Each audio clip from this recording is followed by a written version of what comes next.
Do small statues found in Japan indicate that sushi, tea and kimonos originate from otherworldly beings? Atlantis, according to Plato, this mythic land would be outside the pillars of Heracles. But could he have been wrong? Did aliens try to contact us in Japan by drifting ashore in a hollow boat in 1803 with a box, some might say contained a supercomputer?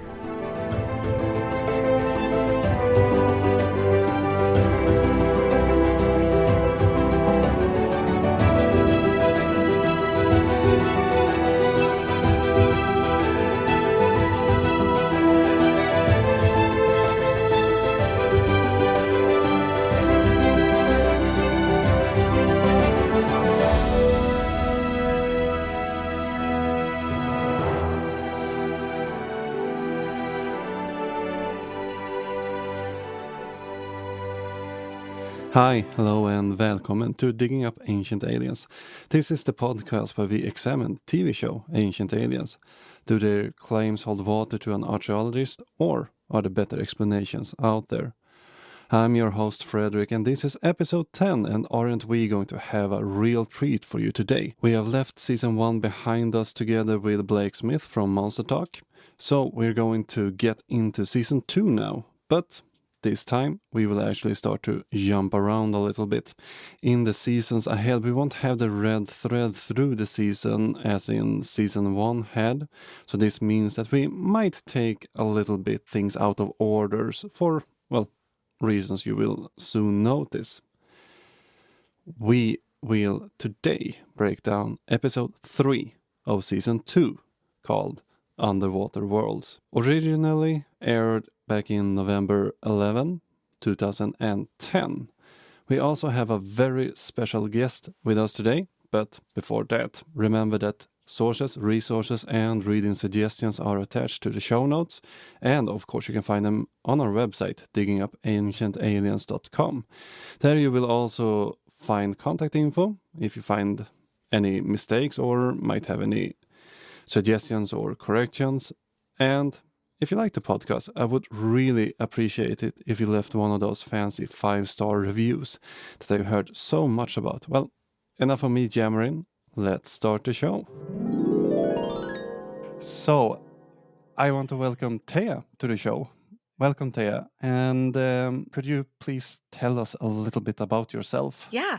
So by night, I am a history podcaster, and by day, I am a second grade teacher at an international school in Japan. Two very, very different things, but very similar things at the same time.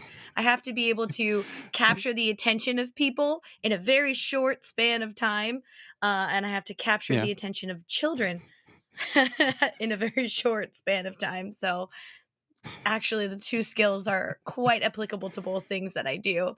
Other than that, I am an avid Japanese history lover. I've been living in Japan for about 7 years. And I love ancient aliens and all things mystery and weird. Amazing, then you're in the right place at the moment at least. So I assume that you have seen Ancient Aliens before? I have seen Ancient Aliens before. It was one of my dad and I's favorite thing to watch.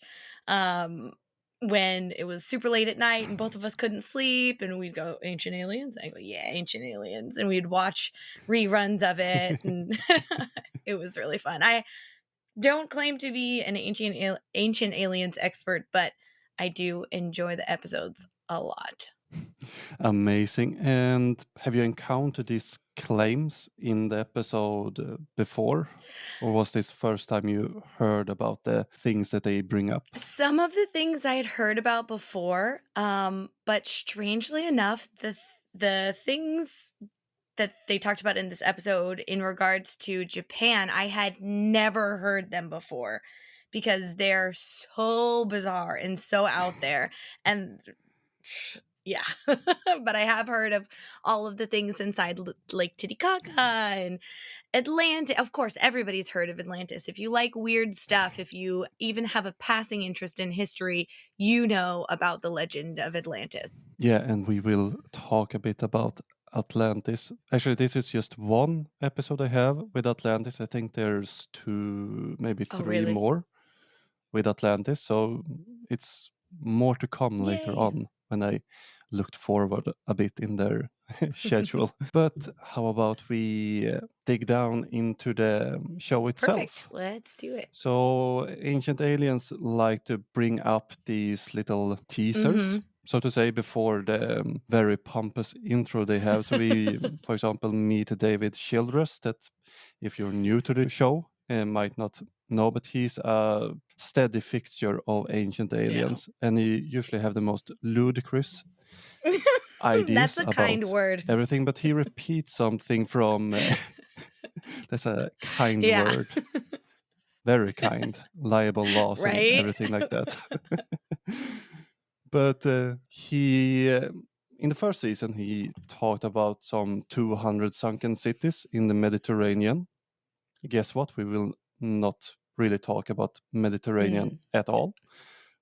And we looked into this back in episode 4, I think.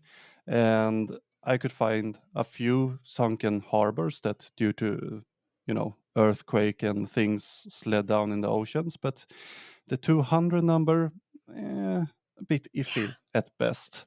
Seems quite the exaggeration. And episode just a little bit. Sure, there's parts of cities underneath, but whole cities, I don't think we have a single example, at least in the Mediterranean, of course. And we also meet Graham Hancock. Do you know anything about him? No, I don't really know anything about Graham Hancock other than my encounters with him on Ancient Aliens. The thing is, he is more in his element in this episode, because Graham Hancock will be very upset if you call him an ancient alienist. No way. He's pre-civilization civilizationist, basically. Okay. But he's appearing a lot in Ancient Aliens, but he will be a bit upset if you call him an ancient alien theorist for some reason. So he's playing that on the down low. Yeah. They bring up Primitive Man, which a steady fixture in Ancient Aliens. I have things to say about that, especially later.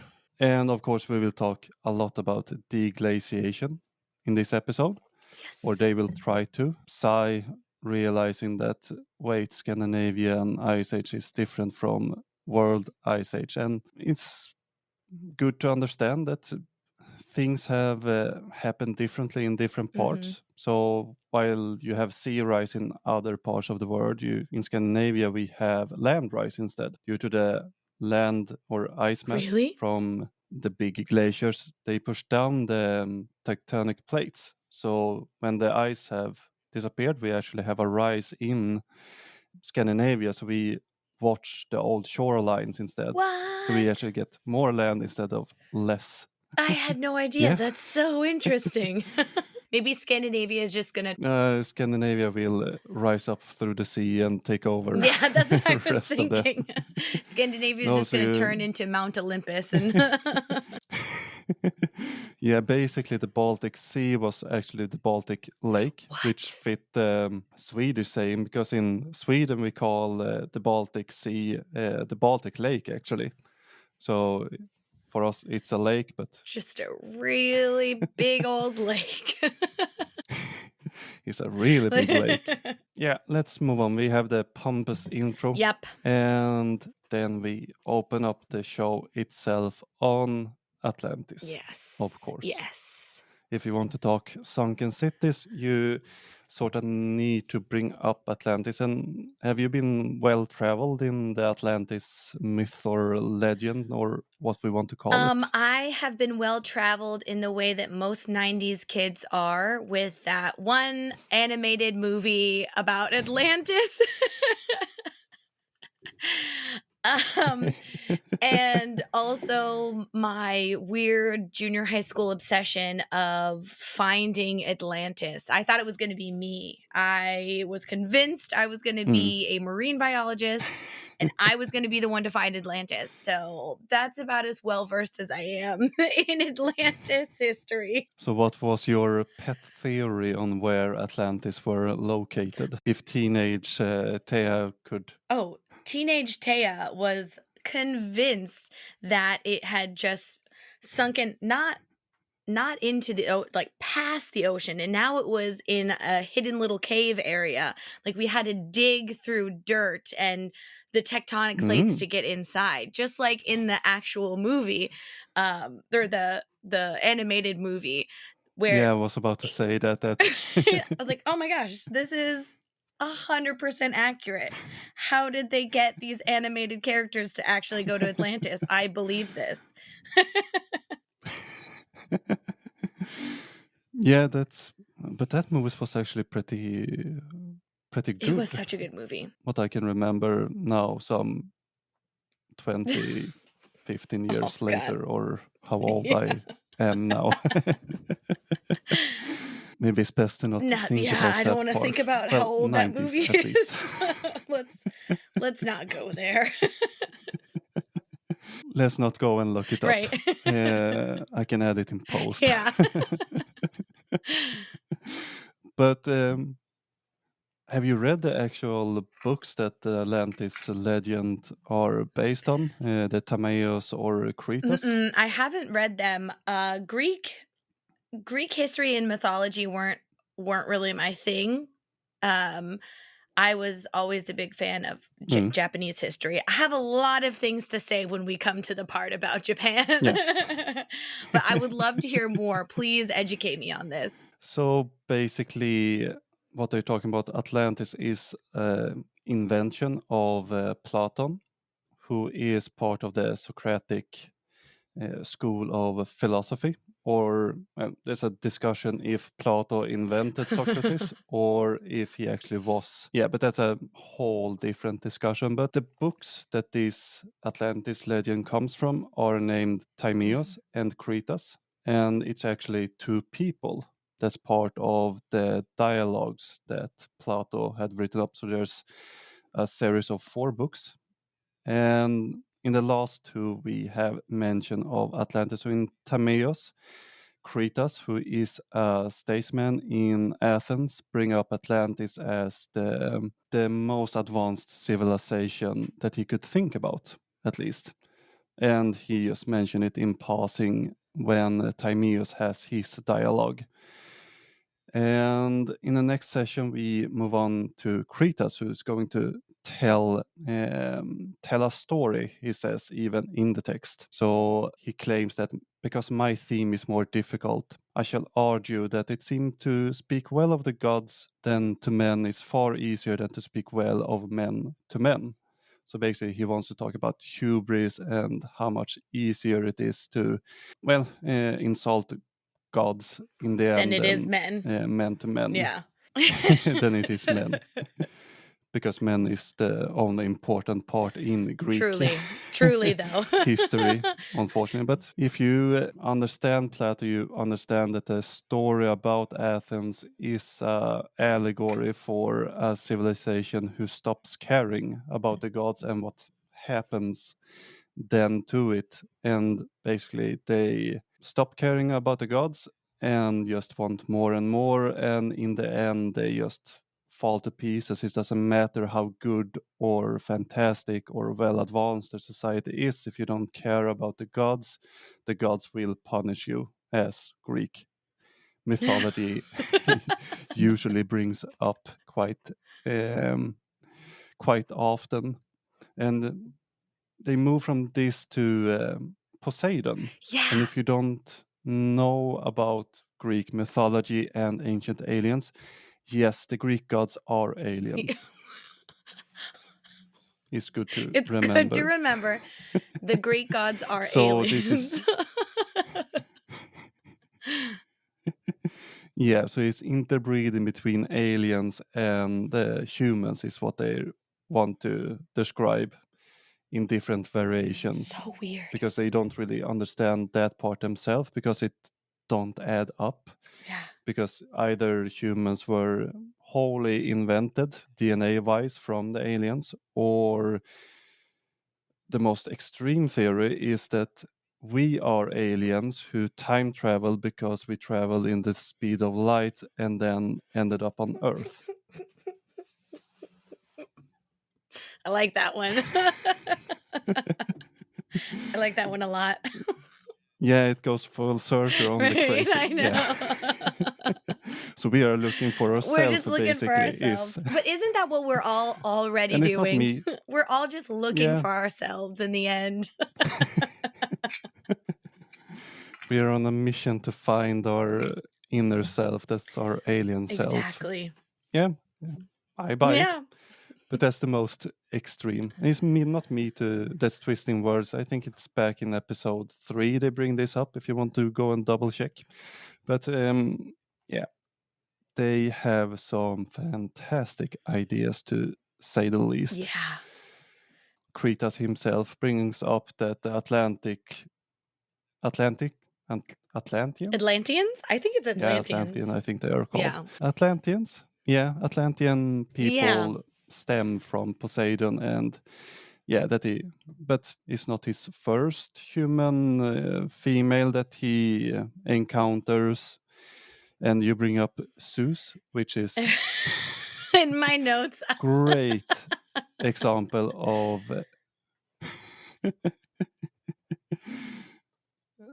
Greek, I almost want to say fetishizing between gods, and it's some fantastic stories that they have. But yeah, the Greek gods have some amazing interest for human women and men. And men too. And animals. But mostly human. Zeus, yeah. And animals and everything in between. And Exactly. sometimes they even disguise themselves as swans, for example. Yeah. While, yeah. Well, yeah. And let's leave it at that. You can use your imagination to fill out the blanks there. Yeah, we are almost kid-friendly. Aliens But they then and kids. Those are our two main again targets. brings up, yeah, aliens. At least Plato moves from the Poseidon start to the destruction, that it was destroyed in a day and a night. And yeah, that's in the text. And then they start with the location. And I find this quite interesting, because Crete is very certain on where it's located. So this is a small excerpt from the work Critias by Plato. Of the combatants on the one side, the city of Athens was reported to have been the leader and to have fought out the war. The combatants on the other side were commanded by the kings of Atlantis, which, as was saying, was an island greater in extent than Libya and Asia, and when afterwards sunk by an earthquake, became an impassable barrier of mud to voyagers sailing from hence to any part of the oceans. For first of it, Atlantis is not your little city-state, as you might remember from the Disney movies or common depictions of it. It's a landmass greater than Libya and Asia combined. So it's not a small area, it's a quite decent sized area, and is located just outside the pillars of Heracles, so a bit outside of Morocco and Spain, basically. And he also brings up that this is why the Atlantic Ocean is no longer navigable, because you had Atlantis there is just a huge pile of mud, and yeah, you can't sail there anymore, basically, which obviously wasn't true. Just not true at all. Even Plato, to some extent, knew this, but again, he's not trying to describe a real place. He's describing an allegory for a place that, again, fell to hubris and didn't listen to the gods any longer. So while we say, oh, outside Spain, the show have a different ideas what outside the pillars of Heracles is located, because we are thrown away to the sunny beaches of Bahamas, Yes, in which is a Cuba. bit further away from Spain. Yeah, right. Yeah, so we go to North Bimini Islands, where they say that there's a ruin 12 to 13 feet under the water, and they show a lot of pictures of rocks. Yep. Just bunches and bunches of rocks. And they all look the same, like the same rocks. Yeah, but the thing is, if you don't really know what you're looking about for or on as a lay person, nature can be pretty awesome in making For shapes in sure. general. So, sure, some of these rocks are quite square, but you will be able to find square rocks wherever you look, basically.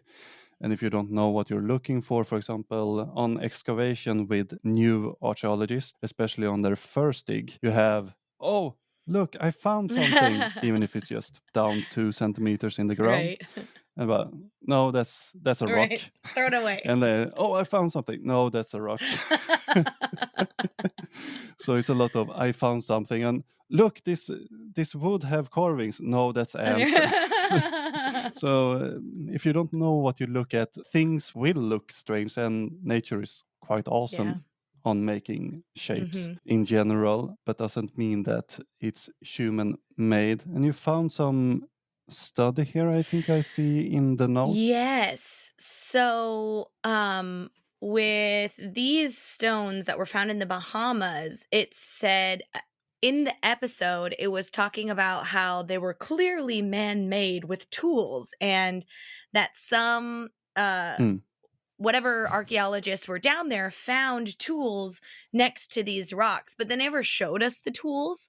And then the people who were actually doing right, it's so weird.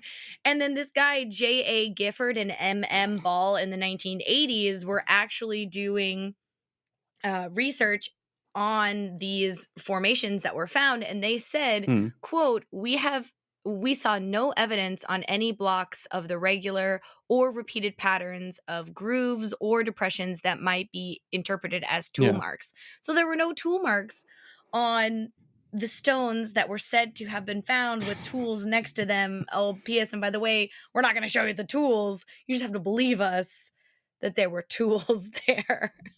Yeah, that's a common theme in ancient aliens. You know, in documentaries, how it's best to tell, not show. Yep. Yeah.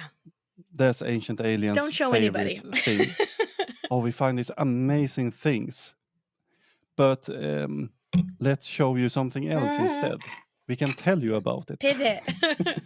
As you want to do in a documentary. Exactly. They don't spend too much time on North Bimini Island because I think to some extent they realize that they don't have that much to really show and tell, at least from there. So they're switching up to Cuba, which doesn't really fit with the idea they want to present about the little city Atlantic state. It would fit in the size of Libya and the Asia Atlantis model, but we're going to Cuba and we're going to meet Paulina Zeletsky. Yeah, who is a professor in English, as I understood An English it. professor out there doing some archaeology stuff? What are you doing? What are you doing out there, Paulina? She is going to find Atlantis. She is. No, but that's also something in Ancient Aliens. They love to put out titles. So you have PhDs, you have doctors, and then you look it up. Oh, that one is a dentist. I'm not sure how he's specialized in ancient artifacts in the Middle East, but okay. Sure, whatever.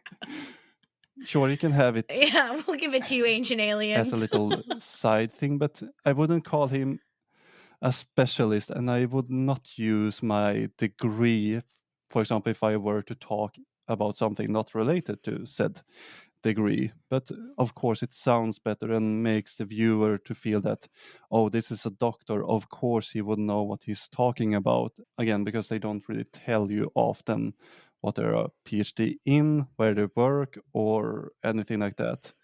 If they do, they usually talk about something they know, and there's usually, the pet scientist in the episode who is there to say random things that they cut out of context to make their point look a little bit better. Yep. And then most people don't go look through who I'm sorry. People don't look at who the PhD people are in documentaries. They assume the documentaries are there to inform them correctly and not lie to you. Documentaries aren't supposed to have an agenda. So why would somebody go look up the credentials of the No. PhD person? So that's a sneaky, sneaky thing that Ancient Aliens gets away with. Yeah, not only them, that's a common thing, but as you say, documentaries, people look at them to learn, so they assume that the researchers and the TV station and the producers have vetted and, talked with proper expert. And it's especially dangerous when they send this on learning channels, as they want to call themselves, like History or Discovery or the Teaching Network. I think this has been on too. So again, those names that's previously was okay, sure, History Channel was called Hitler Channel for a long time due to only World War II documents, but Right. it was those were at least somewhat somewhat correct. So they got this reputation of being a documentary channel who made, okay, sure, they don't get everything correct since it's a TV medium. They need to keep the viewers' attention, so they might stretch something, bring up some weirder ideas, but they are, they weren't really Ancient Aliens Yeah. level back then. Yeah. So yeah, it's something to look out for in documentaries. Otherwise, you have loose change types of things all over again. For sure. A whole different subject, that one. But Mhm. but Seletsky were part of expedition that were looking for the USS Maine. I'm not really into that part of history, but apparently it sank under mysterious circumstances during the Spanish-American War. And they used sonar to try to pinpoint the location of the ship. And this is when they then found this mysterious city outside of Cuba, some 670 meters down, or 2,200 feet for the American listeners. And again, they're mixing a bit of pictures because why wouldn't they? So we see a bit of rocks, very close up on the rocks. No aerial photography, we'll come to that in a little bit. And we have Linda Moulton Howe, that's also a good fixture from Ancient Aliens. She got famous from newscasting about cattle mutilation or mutilation. That was a good one. Now it came. He's a grower. It is. It is. I was thinking, what did he say? No, he did not. She got famous. And she even got an Emmy for that. She don't bring it up for the mutilation. Yeah, she got an Emmy for that. Did she? And I Oh my think she have gosh. tried to get another one sent. Yeah, she usually brings it up every so often, but not in Ancient Aliens for some reason. Or I just haven't gotten so far. Or they just cut that. Oh, remember when I got that Emmy? Just in casual But conversation. again, I might also drop a casual conversation if I would get an Emmy sometime. Same. If we go back to Selitsky's research or discovery, they back in 2000 they used radar to look for this ship. They claim that they did find pyramids a Stonehenge of Sphinx, and even a copy of the face on Mars. They don't really bring up the face on Mars in the episode, but that's part of the mythology, and it became quite a media sensation back in December 2001, somewhere there. And after that, it went dead silent. They even returned in 2004, not much attention from the media and or other publication. The reason for this is, according to Ancient Aliens theories, is that the army has suppressed them, Oh yeah.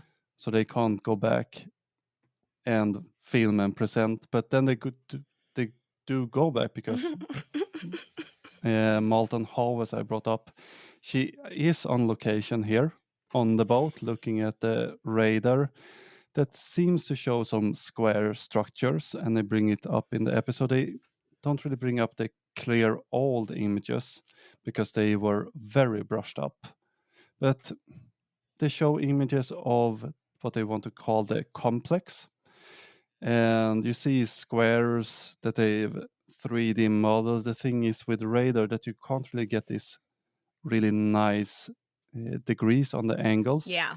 So it means that they don't look at the real sonar. They have 3D modeled and put the points out by themselves, so it would look more real than it actually is. So it's a bit, what should we call it? Suspicious. A little bit suspicious there. Yeah. And then they show this submarine that they borrowed to videotape everything. And if you were to video something, you might get some nice aerial footage. But no, again, the long or close-up shots, Yeah. not the long shots. And the show wants to get this site back to 10,000 years at least. So weird. Why? I don't know really. They just fix it because 10,000 years are pre-civilization. So they want to show that, oh, it must have been alien since there's no other civilization. I think is their theory in all of this. But they also use some weird dating method that I couldn't really recognize that we use or how it would work or anything. But they're claiming that the site sank 6,000 years ago, and they have volcanic ash to prove this dating. How they did it or anything else? No. Nobody knows. We will switch. Nobody knows. Not even us. Right. Don't ask so many questions. Look at this rock. It's so nice and square. Yeah. It's a very fancy stuff. It's a fancy rock. It's completely square. You don't get square things in nature. Never. Yeah. Never. Of course, we had Atlantis. So we have the next thing that we have to talk about when talking about water and aliens, the Bermuda Triangle. Yes. Were you into that craze too? I was into the Bermuda Triangle because of my mom. So she went to school for she went to university for aviation management, and I was a kid at the time when she was going to university, and she had to do a lot of research on the Bermuda Triangle because there's all of this mythology and hype around the Bermuda Triangle, but it's actually no more dangerous than any other part of that area of that ocean. In fact, it is one of the less dangerous parts. Yeah, that's what I found too. I don't really understand, or I do know the history of the Bermuda Triangle, and it's quite recent history, but they have this, I think it's 3 or 4 events that they tend to talk a lot about. Yeah. But as you say, if it's not that strange that things disappear in an ocean. The ocean's generally. really Ships big. tend to sink all over the place, and it's really big, and it can be hard to find. So, for example, they tend to talk a lot about, we can bring it up now, the Flight 19. Yes, yeah. For example, the army aircrafts that reported that they saw green water and they got lost. basically they were on a training mission, and they were going to dead sight things, and they got lost probably. And if you fly in the wrong direction over the ocean, especially if you go east from the Florida coastline, you will fly for a quite long time before hitting land again. Yeah. So they probably ran out of gas somewhere, unfortunately, and crashed. And as you say, the ocean is really big. Things tend to not stay where you leave them in the oceans. Yeah. It's very rude. That's so And rude. the first pirate might have learned burying your treasure at sea. And I think there's 14 people every year down in Florida who disappear on their floating devices from the beach that need rescuing. So, yeah. But point at any point in the sea and you will probably find a shipwreck or anything else down there. Yes. And as you say, just part is a heavy trafficked area. It is. The Bermuda Triangle with Florida and Cuba and all the islands. So I'm not really sure where they get this. Oh, it's so dangerous there. So weird. But they're using the Bermuda Triangle to basically move on to some more Greek mythology. Yeah. I think it's So Bill weird. Barnes. He is among Childress and Giorgio. Billy is among the crazier of them. He always have the far most extreme theories. Yeah. And he even said in a previous episode, the more you will try to convince me that what I'm saying is wrong, the more I know that it's right. So he's just thrown everything regarding science out the window. And yeah, his PhD in medieval literature don't really mean much at the moment. What's going on here? with all these English and literature PhDs? What happens when you go to school? Is it so stressful that you just lose your mind and you're like, aliens are real? Is this what happens to PhDs? Well, they tend to grow, but that's more the STEM science, the physicists, they tend to go a little cuckoo towards the end. But the literature people, they just sit and read books. I don't think they should be that stressful. Exactly. You guys are just No reading. nuclear devices or weapon applications on it. No, you guys are just reading old books. Calm down. But they're repeating the story of the Titan goddess Asteria and how she tried to escape Zeus by throwing herself in the sea. What they don't bring up is that in the story she is turning into a quail before going into the sea just to escape Zeus' unwanted romantic advances. Yeah, that was the word I was looking for. Basically. And we have two different stories of that. Why they bring this up is because Giorgio will move on to another thing that really caught me off guard. He will talk about bronze islands that's falling from the sky in, as he would like to call it, the Greek writing / myth. There's nothing in Plato's writing about it, and I'm not sure where he got it. I've searched. I felt like Gandalf, going through the old documents. No, nothing about any bronze islands, because for once it would be weird. The Greek wouldn't think things would fall from the sky really in that way. If you would have asked, for example, Aristoteles, for example, he would say that, oh, that's just volcanic. So they didn't believe in meteorites coming from the sky. It's just, no, it was a volcanic eruption. The stone came from the volcano, landed here, case closed. Island. So, bronze islands falling from the sky. I even did try to write Giorgio Tsoukalos.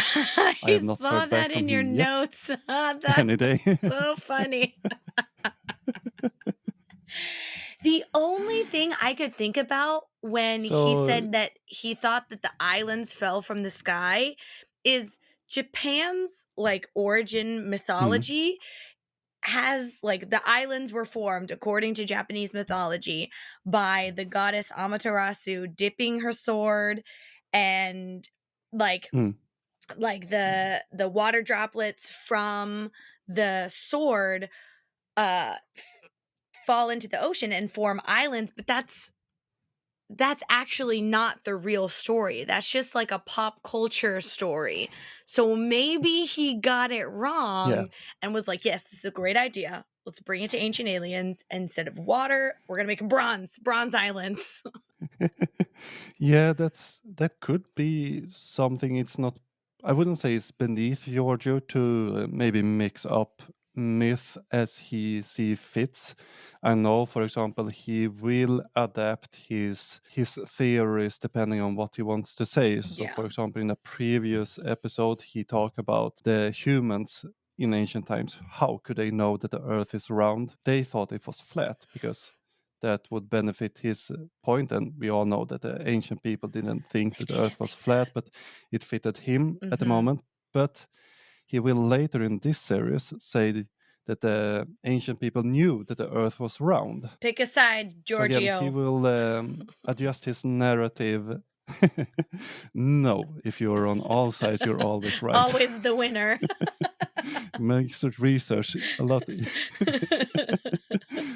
easier. But again, I'm not sure where he got it. There's some mention about the iron or bronze dome in the Odyssey and the Iliad, but other than that, there's not much metal in the sky for the ancient Greek, to be honest. And I will see if Giorgio get back to me on that one. I will add it later in that case. I really hope he does. I really hope he does. But I'm quite sure that he blocked me.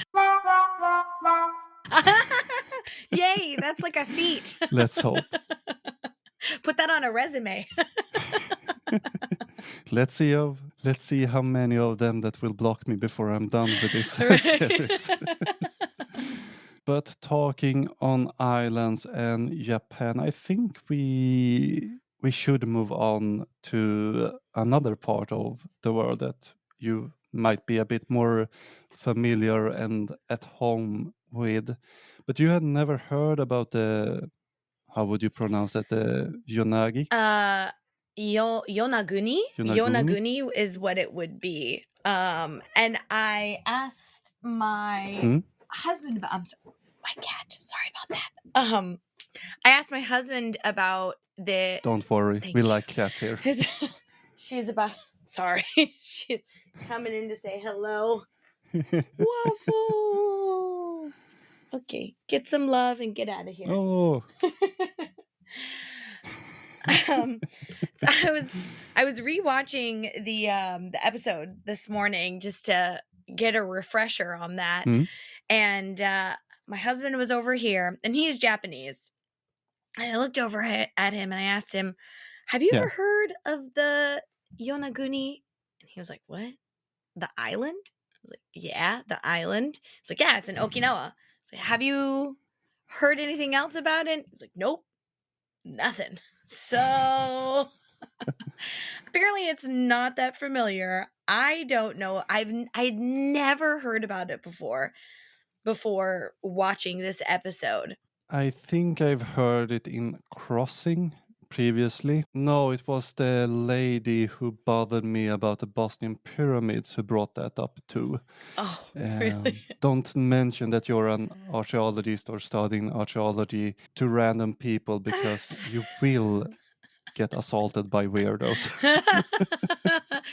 Yeah, I believe it. That's actually how I got into the whole...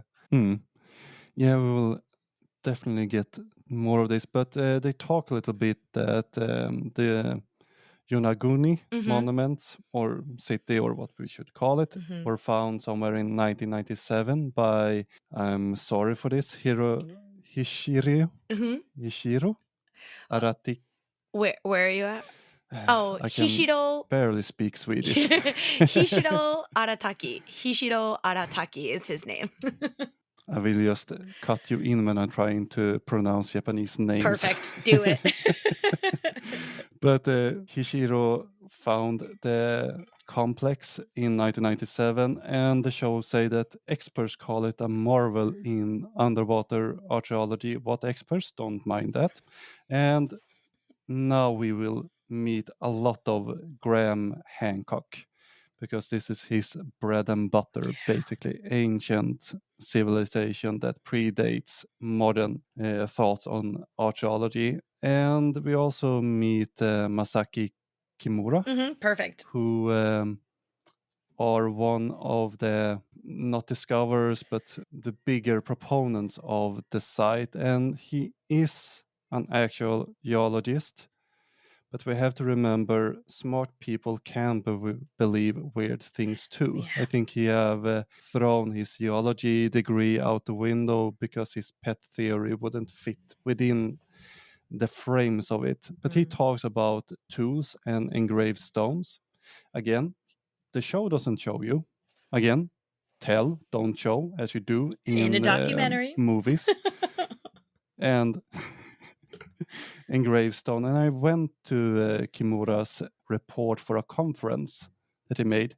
He don't show it there either. So There's convenient. no picture whatsoever to be found of these engraved stones and tools. So silly. Either they don't exist, or they exist but isn't what they want them to be.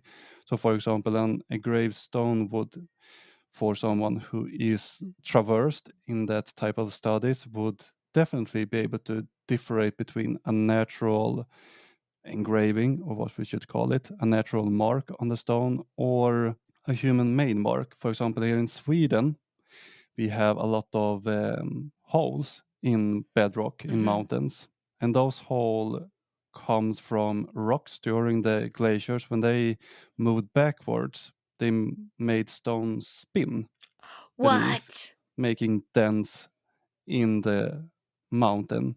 Yeah. That's so cool. Sweden seems very So hardcore. yeah, the whole Scandinavia, Russia part. But yeah, you have these natural formations that sometimes just appears. Even the cat protesting ancient aliens, I hear there in the She's background. not very happy about any of this. I think that's why they don't want to show either the tools or the engravings, since people will just say, well, that's not what you say it is. What was it I was thinking? We meet David Wilcock. It's a lot of similar endings. I wonder if there's a connection on the names. Probably. Don't sue me, America. But the structures are on a 18 to 30 meter depth. And the series talk about how it's a human face at 1554. They show a piece of rock with two ice slits. I thought it looked like the Iron Man. Yeah, I thought it looked like Iron Man too. I 100% thought it looked like Iron Man. And if you look, so the place where this island is in the like grouping of islands called like Okinawa. It's the prefecture of Okinawa. And Okinawa was not originally a part of Japan. They were their own kingdom. They were their own people. They weren't even considered to be Japanese. And if you look at the earliest depictions of human faces, they look totally different. So even if this big, giant Iron Man stone was supposedly man-made, there would be no connection between the Okinawan people and this stone, which now that I'm saying this, I realize maybe would give ancient aliens more fuel for the fire to say, you're right, it's not Okinawan created, it's aliens.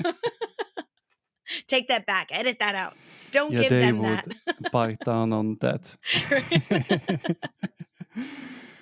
No, but at the same time, it's a silly thing. You have a lot of these places that looks like figures in nature. For example, here in Sweden, on the island of Gotland, if it's still part of Sweden, the But you have this place that we call Hoburgsgubben, Hmm. or the Hoborg man, that if you look at it from the right angle, looks like a profile of a man or human, That's which cool. is a fun thing, but Yeah. that's human nature. We like to look for things that looks like us out in the nature in Hmm. general, and that's why we see faces in trees, and why we see a strange creature in the forest at night when we're out running. Yep. It's part of a defense mechanism, and it's fun to look for shapes and see what they look like. Yeah, yeah. I mean, kids do it all the time when you're laying and bored in the yard and you look up and you're like, this cloud is a Pokemon. This Mm. cloud is a clown. This clown is a whatever. People have been, it's a natural thing to do. It's fun. Yeah, it's a fun thing. But Kimura thinks that this face first looked like a Maui, from the Easter Island. Mm And sure. hmm. But then he realized that no, this is not a Maui. It's of course the swings, Of you course. understand? Of course. Because of course there's some pyramids and you have the connection, and I don't know.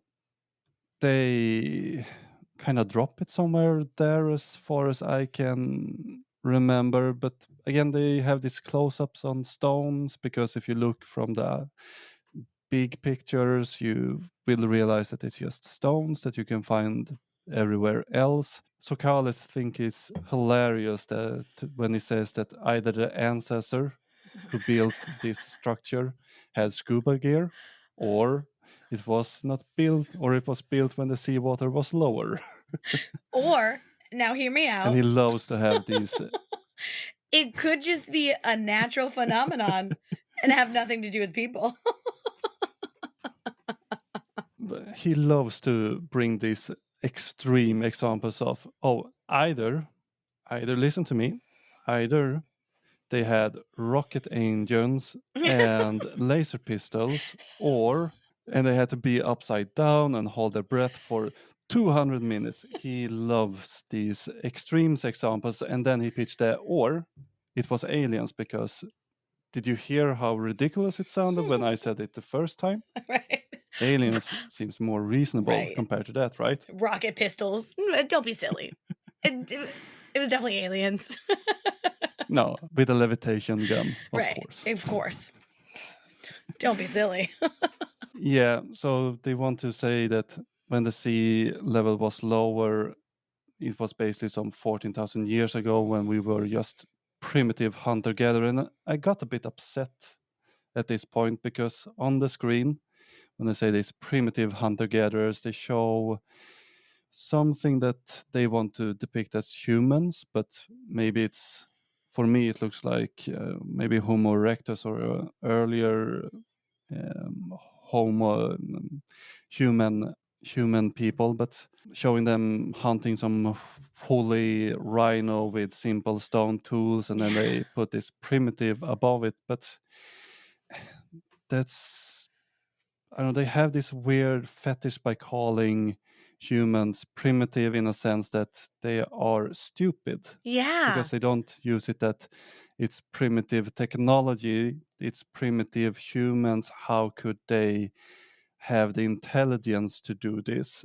Us archaeologists don't use the word primitive in that sense any longer, because there's this notion that it's less intelligent. They are Mhm. just as intelligent as we are today, but they have a lower standard of technology, and it's quite hard to propel technology if you don't have written language yet, Yeah. or you have to worry about a lot of different things. And if you don't have a greater society where you can specialize, where every day is you trying to survive, you hunt, you gather, you tell stories, you don't have the same need to evolve your technology that we might need today in a different way. Yeah.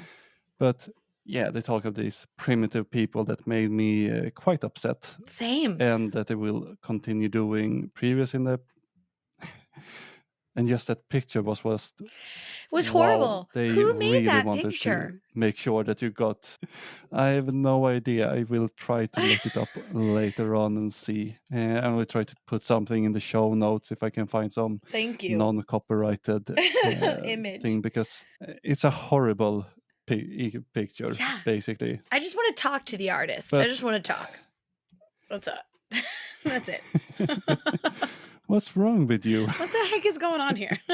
Did you know what you were doing? Did they just give you a prompt and say, draw this, and you had no idea what it was for? Are you just as confused as us? Could be. Could be. Or it's from a really old textbook, because previously we weren't as kind as we could have been in the past in general.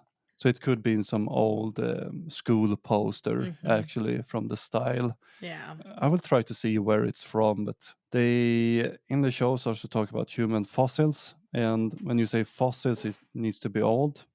I'm no geologist. I can be 100% honest with that, but fossils can form in a very short period of time during certain circumstances. I'm not going to go into this because it's way over my head, at least. But no archaeologist or geologist would be surprised to find fossils of humans, for example, especially in certain situation, because they can form really quick if you're lucky. Some takes more time, yes, but other than that. But I use this to again emphasize that it has to be old because it's a fossil.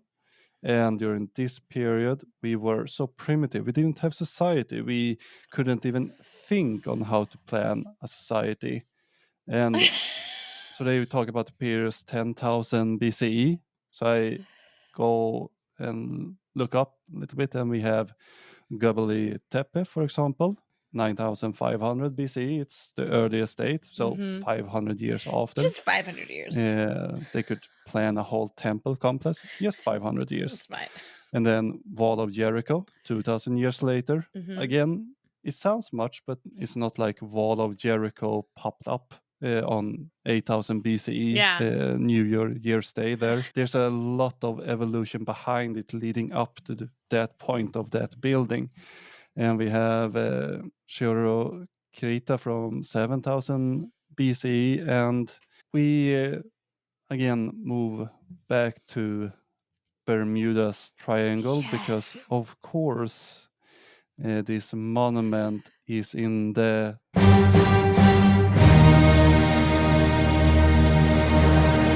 Dragon's Triangle. Oh my gosh. What are you? The next non-existent triangle. The next non-existent deadly polygon. Good Lord. Yeah, it's just, but people are disappearing over there too. Yeah, you're right. And then they start to write more triangles on the map.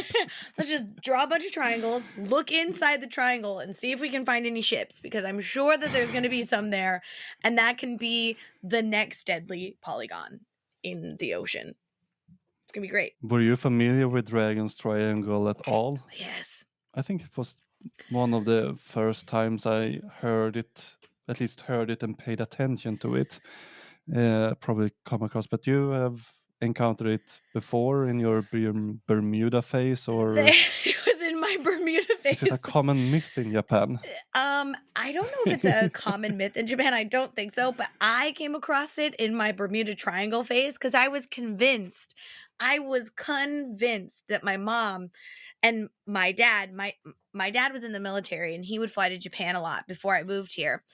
And upon my research of the Bermuda Triangle, I found the Dragon's Triangle, and I learned that it was close to Japan, and I was convinced that my dad was going to fly into the Dragon's Triangle and be lost forever. Just like the Flight 19. Yeah, just like Flight 19. On the other side of the world. Exactly. It never happened. My dad's fine. Yeah. That's good to hear. So no weird disappearance in Dragon's Triangle and coming back the same age a few years later. No. No. He is bald now, though, so that could be... Could have had. could be a reason. I see a connection. He flew through Dragon's Triangle and then mysteriously just lost all his hair. All of it. Now that he's Could be the almost 60. radiation from the... But yeah, everything in a data sample of one is anomaly, Yeah. basically. Wilcock claims that even Japan has designated this a disaster area, and They haven't. It's not. They have not. that might be It's not true. true. It's not true. I thought they could have claimed it due to storms or something like that, something mundane, but they would pick it up. But they just invented disaster area whole cloth. Yep. Huh. So there are places in Japan that do have danger warnings. There is no place on Japan's coast or anywhere in the Pacific Ocean that is that large of an area. There are spots within the Dragon's Triangle that are considered very dangerous. The Dragon's Triangle itself, however, is not considered a dangerous area altogether. So that's it's just a lie. I mean, it's true in that there are places within the triangle that are dangerous. The triangle itself, not a designated danger zone. No, it was what I suspected, but I thought I would give him some leeway there. As I mentioned before, it's not beneath them to have some creative interpretations of things. And from the Dragon's Sea, we have Billy Barnes come back and talk about the UFO that Columbus saw. Good old Billy. Have you heard that story before? Yes, I have to ask. I have heard this story before.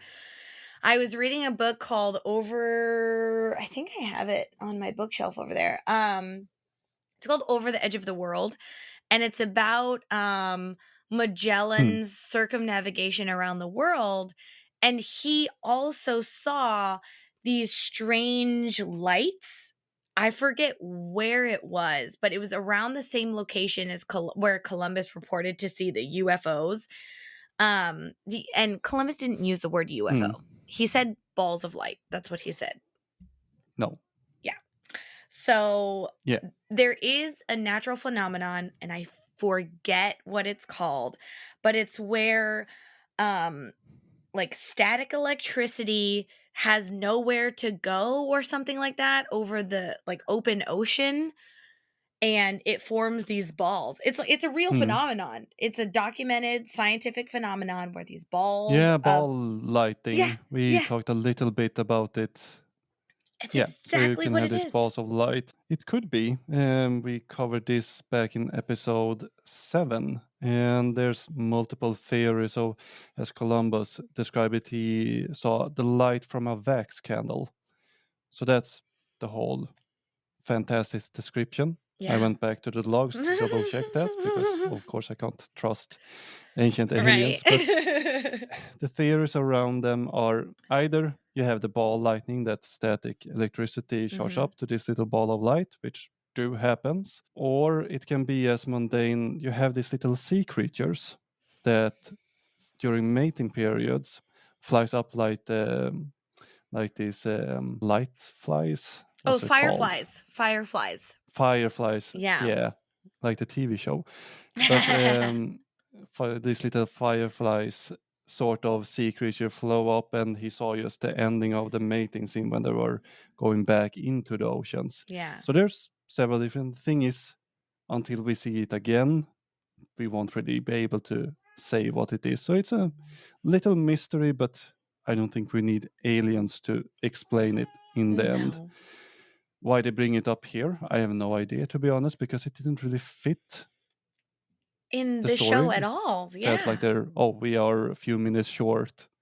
You just bring it up. But Columbus on UFO in the Bermuda Triangle. I think that's the hook, but I think it's we're a few minutes short. Let's bring in Billy and have him talk about something. Good old Billy. And pick out the best. And they move on to... They want to make a connection here that I didn't get at all. They want to get on a 25 degrees north cut, they say. Mhm. It cuts through both of the triangles, as any imaginary line might do on a map in the area. And I'm not really sure why they went with the 25th degrees parallel north, because it's not a thing in anything. Mm-mm. You have, It's not for a example, thing the in five anything. major circles of latitude. No, so the important circles are the Arctic, the Tropic of Cancer, the Equator, the Tropic of Capricorn, and of course Antarctic. Yeah. I think the Tropic of Cancer would cut through both of them, so I'm not really sure why they went with the 25th degree anything. I don't think they know why they chose it. So, just sounds good. It's nice, and but It's a nice number, I I would say guess. Tropic of Cancer sounds more sounds more interesting. Right? But yeah, we look a bit more on underwater rocks. We talk about lost instruments, and then they start with the 1803 Japan legends. And I've encountered Otsuru Bune Mhm. before, so I was really bring that up, and yeah, they will bring it up. Do you know anything about the Otsuru Bune? I have heard of Utsurobune in like very limited context because I love Japanese mythology, but it's not a popular myth here at all. But it definitely follows along the Hmm. same mythological tropes, the legendary tropes that Japan has. Often there is a person that shows up unexpectedly, or there is a person that is transported to another place unexpectedly. And weirdly enough, boxes are involved in several legends in Japan. The most notable one being the legend of Urashima Taro, who it's crazy coincidence. The ancient alien people would love this, but Urashima Taro saves this turtle from being bullied by these boys. And the turtle, oh my God, it's a talking turtle. And the turtle's like, Hmm. hey, would you like to come to the underwater palace with me? Obviously, no one would say no to going to the underwater palace. And Urashima Taro hops on the back of the turtle and then they No. go. Yeah, right? No one would say no. So Urashima Taro hops on the back of the turtle and goes down to the underwater palace where he meets the queen of I forgot her name. She's like some princess or queen of the ocean. And he stays down there. He's Hmm. eating, he's drinking, he's having a great time, loving life. He stays for 3 days. And on the third day, he decides, okay, I miss my family. They're probably worried about me. I got to go back. And the queen princess lady tries to tell him not to go back and can't convince him, and it ends up giving him a box and says, do not under any Hmm. circumstances open up this box. He goes back, he's like, fine, I Yeah. won't open the box. Goes back and realizes that he didn't spend 3 days in the palace, he spent 300 years. Everybody he knows is dead, everything Hmm. he knows is totally gone, and his family is dead. So he's very sad and he opens up this box, even though the princess queen told him not to. And he ages 300 years like that and he dies. Yeah, that's a quite fantastic story. I have actually heard it in the past. Have you? It's quite sad in a way. It is a Yeah, super I sad think. story. Yeah, I think it was on Myth and Legends, Mm, that podcast. So if you haven't watched the episode or not sure what Atsurubune is, the short story of it is basically a sea vessel described as round with racing windows, basically, hmm. or bars on the sides, is washed ashore. And some villagers or fishers encounter it. Open inside is this Western looking woman with blonde hair, as I understood it. Yeah. Was it dark? It In the was paintings I saw it's dark in hair, the but paintings, it's dark. In the pale legends, skin. yeah, she's got Yeah. pale skin, but that's a, a common thing in Japan. Pale skin is considered to be the most beautiful skin. That's Mm. just what the belief was, and blonde hair doesn't happen even genetically, like as a fluke, unless there's albinism. So blonde hair and pale skin is like the most, Yeah. it would have been the most exotic of the time. But it's 1803, so it's not like there hasn't been foreign people in Japan. Westerners. Yeah. Yes, there has been Westerners in Japan for, gosh, like almost 200 years at this point. And this was during the time of the Edo period, where no foreigners were allowed to come in Mm. and no Japanese people were allowed to go out unless it was sanctioned by the government. So of course, a story like this would crop Yeah. up because people are bored. They're going to make a story about a foreign lady who Yeah. accidentally comes. So Yeah, and in the story they described that she had rugs inside the vessel and Mhm. the amount of water she had, even I saw in one story. And then they go into the box Yeah. because the, I'm sorry again, Oh. Kazuo Tanaka, Mhm. Mhm. who is an engineer Yeah, he's an who's engineer. telling this story, Tanaka What? says that the box doesn't resemble boxes in Japan that you would usually store a head in, Why did we jump to because that in the logical box conclusion? it's described that Why? in the box, I'm not, now I don't remember if it's in the story, but I think they bring up that they suspect there's a head from her lover in the box, because okay, sure, she don't speak the language Uh-huh. or anything, they can't communicate, but the storytellers figure out that she must have been put out to sea because she fell in love with the wrong man, who was then decapitated and his head in the box and sent out with this woman. And but Tanaka says that, well, this is doesn't resemble a box where that Japanese people store their cut off heads in. I have not been able to find a box that Japanese people store heads in. I don't think there's a thing in Japanese culture. There is. It was a huge thing among samurai. Only samurai. It wasn't like everybody in Japan was going around chopping off people's heads. It was?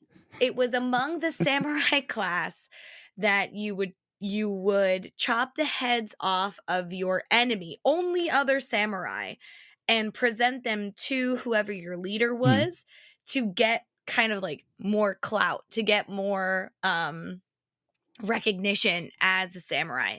That's it. That is the Hmm. extent of the head chopping off.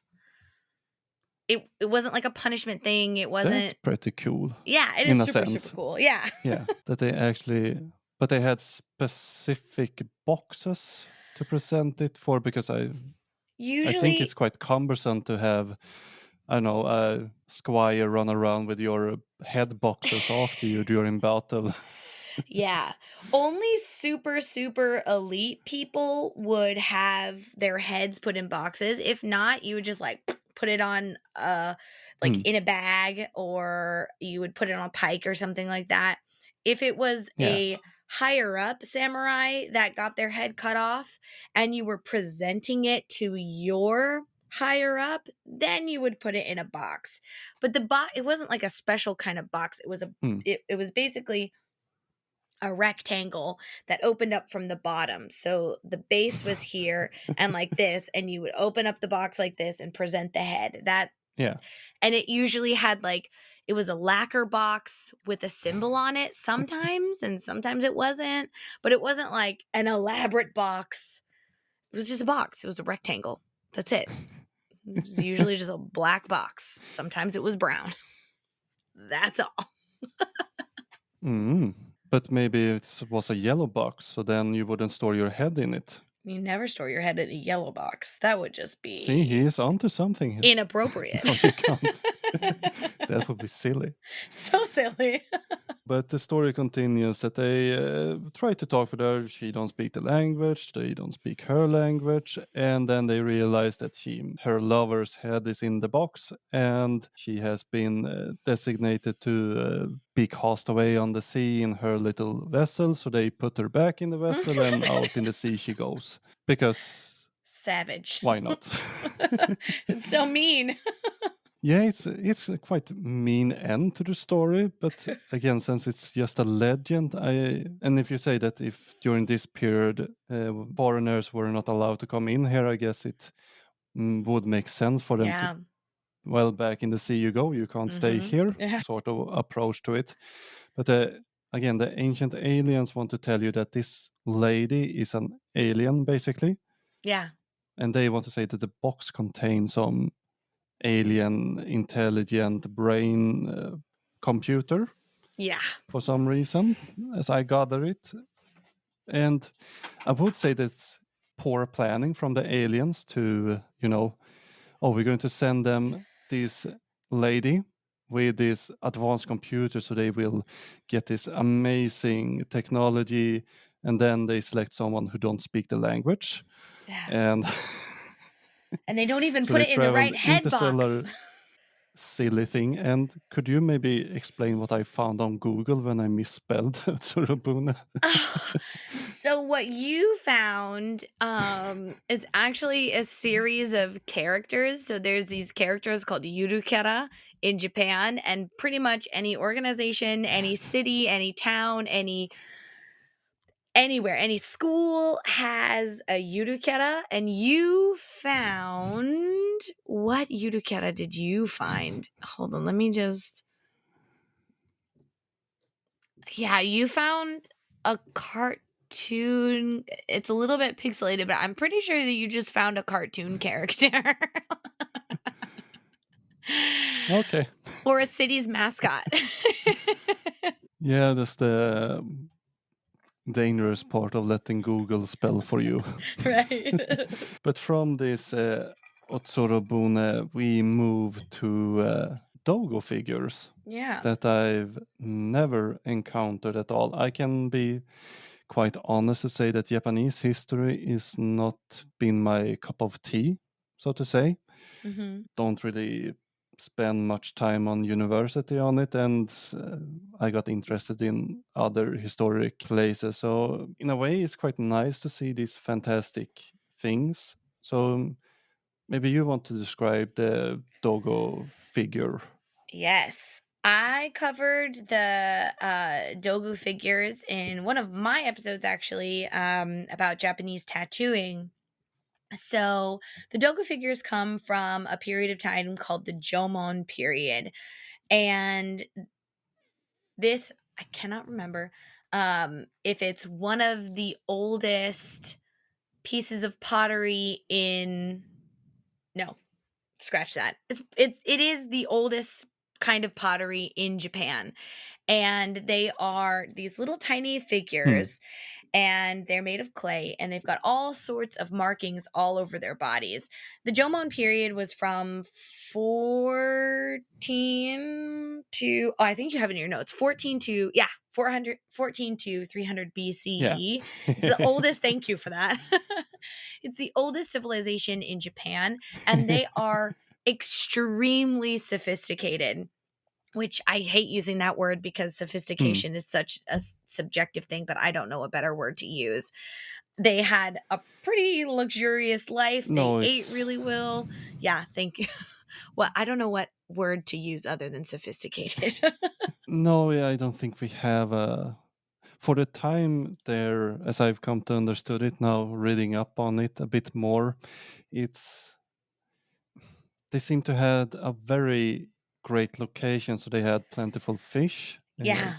a lot of things to gather, and good hunting, which meant that the Yaman culture could have a sedimentary lifestyle that, for example, Europeans and Africans could not have until we got agriculture, in a Yeah. sense, Yeah. since our resources was a lot more spread out and more Mhm. seasonal. But the Yaman culture, we had have really nice settlements, and they could start to specialize. For example, German ceramic, it's compared to the European version at the same time, Mm-hmm. very intricate compared to that. And Very I even intricate. found this little nice food snippet that I like, that we have found remains of biscuits that they made, that was made from flour from chestnuts and walnuts. And to Mm-hmm. that you add a little bit of blood and meat, and then add some bird egg, and then you had this little biscuit type Delicious fish blood and bird egg that they biscuit. apparently ate. Yeah, so the It's Jomon culture was not that far really off from in Sweden we have something called blood pudding, which is oh basically yeah. flour and blood. Is It's there actually I've heard quite of tasty, even if Irish you don't believe Irish it. blood pudding. I didn't know Sweden also had blood pudding. No, we have this blood pudding, or we have a lot of blood dishes, to be honest, but this one I actually eat. So you have the pudding, which is basically flour and blood mixed up and a bit of sugar, and you eat it with roasted potatoes and Nice. lingonberry jam, and maybe Ooh, some fried bacon on the side. heck yeah. Sounds great. So that's a simple traditional. Yeah, it's a lot better than you think from the name, but people tend to. It's a bit spongy. It's a texture that might be weird to some, but Mhm. yeah, if you have the opportunity and eat animal products, you should try blood pudding if you go to Sweden.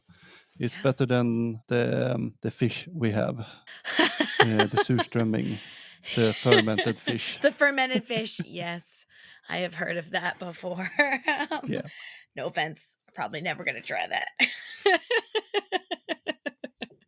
it's actually tasty. You just need Is to it? eat it outside. That's the key point. Is it Yeah, really that I've eaten smelly? it a lot. You have, yeah, we usually open it in a bucket of water, so far away from where you're going to sit and eat outside. And if you do it like that, it doesn't smell that much. You have a bit of the fermented smell, but it's not worse than fermented cabbage or fermented gherkins. Yeah, and then you eat it on hard bread with Nice. some potato and cream fresh with some Ooh. herbs on it, and Uh-huh. yeah. I But do it's love the fermented if you food. open it the wrong way, That's the problem. yeah, it can. I don't like other, but this I can eat if you open the can properly and not do as a friend of mine who opened it inside his apartment Oh because he had never had no! surströmming before, so he just brought it inside and I opened it opened the up. can, and Oh, he had a bad time for some. the poor unfortunate soul. That's so Yeah, crazy. he were a bit sad after that. Oh, yeah. Oh man. But you Well, said about the Yaman culture. yeah, Jomon culture. They had blood food, those biscuits. And Jomon culture had a lot of we're discovering new things about Jomon culture all the time because they actually had something that's totally different from Japanese culture now, burial mounds. So in Japanese culture, now people are always burned. You always burn them, they're always cremated. But during the Jomon Hmm. period, these big, elaborate burial mounds were created, and there's all sorts of artifacts inside of them, like these dogu and other, artifacts that typically people around the world bury their dead with. And the interesting thing about these dogu that in Ancient Aliens, they pointed out, they were like, clearly this is a spacesuit. Do you see all these markings? Do you see the where their eyes are?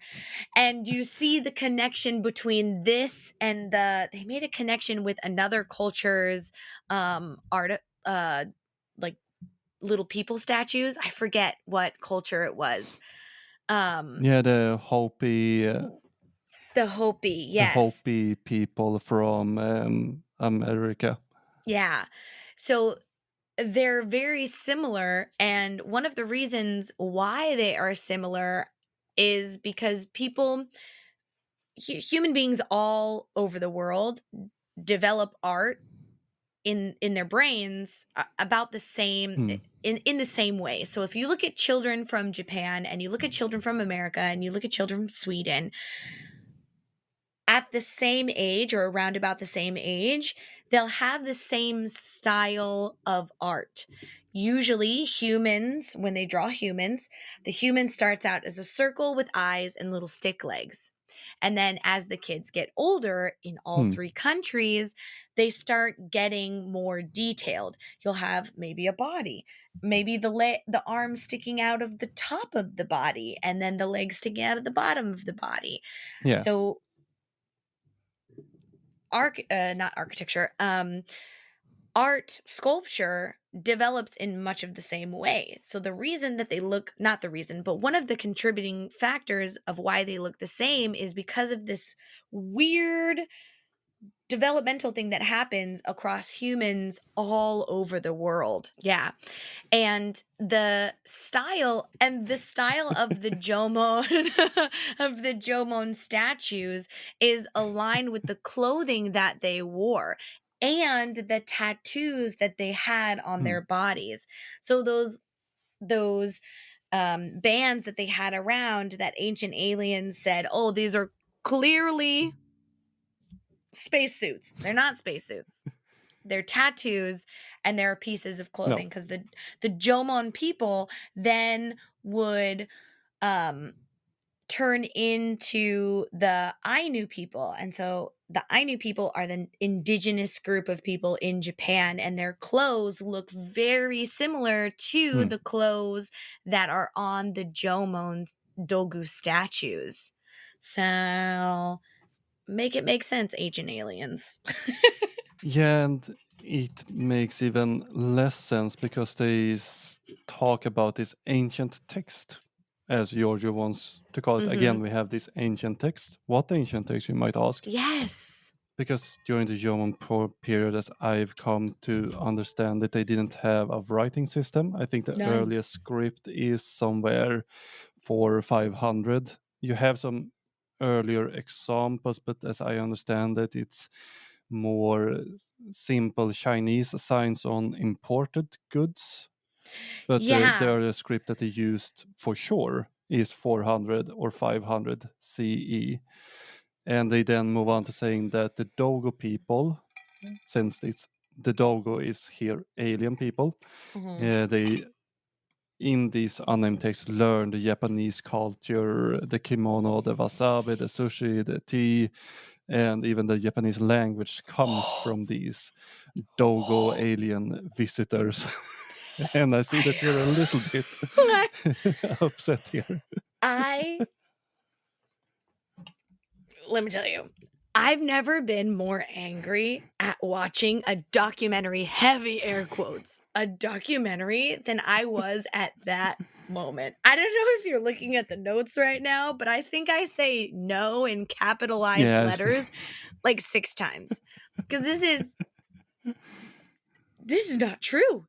Who said this? Why would you say such false things when you have two of the most heavily documented cultures in history? Chinese history and Japanese history are crazily well documented. And let's just start off with the claims that they said. So they said tea came from aliens. No, it did not. It came from China. And then they said the language came from the aliens. No, it most assuredly did not. The language came from China. And women from the Heian period. The Heian period was 794 to 1185. The Heian, one specific Heian woman made a separate alphabet that was not just the Chinese kanji to make it more easy to read and to write. And then the other alphabet. There's 3 alphabets in the Japanese language, none of which came from the aliens. And then the kimono also came from China. It came from China during the Wu dynasty. It was like the 8th and the 12th century, or 8th and the 11th century. It was a style of layering silks. Not aliens. Not aliens. Yeah. And wasabi is native to Japan. What are you talking about? The aliens gave Japan wasabi, kimonos, sushi, tea, and the language? Get out of here. Stop it. You better stop right now. I was so upset. I was like shaking. No, you see, but they couldn't figure out how to use wasabi on themselves, and it's not natural to roll fish in rice and seaweed. It must have been aliens who invented that. Must have The been. rest of the world eat blood pudding and things like that. No, and then the thing is, I assume that this is from Van Daniken himself that we are going to meet. I think you're just repeating because they tend to do this. Van Daniken, if you don't know, he is sort of the start of this ancient aliens. And what the ancient aliens like to do is they don't like to do much research. They read some of their co-workers, or what we should call them, work. They copy whatever they say into their new book and just repeat it. That's why you get these weird mistakes from them, because sometimes Van Daniken has invented something. For example, we have in an earlier episode that they look at a journal that's today very available online from one of the American settlers. And in there, they don't mention a specific date of an event, but Van Daniken seems to have made up the date and everything and then put it in his book. So the next one who reads the book don't go to the original source. They read Van Daniken, they take what Van Daniken wrote, put it in his book, and then they continue that way.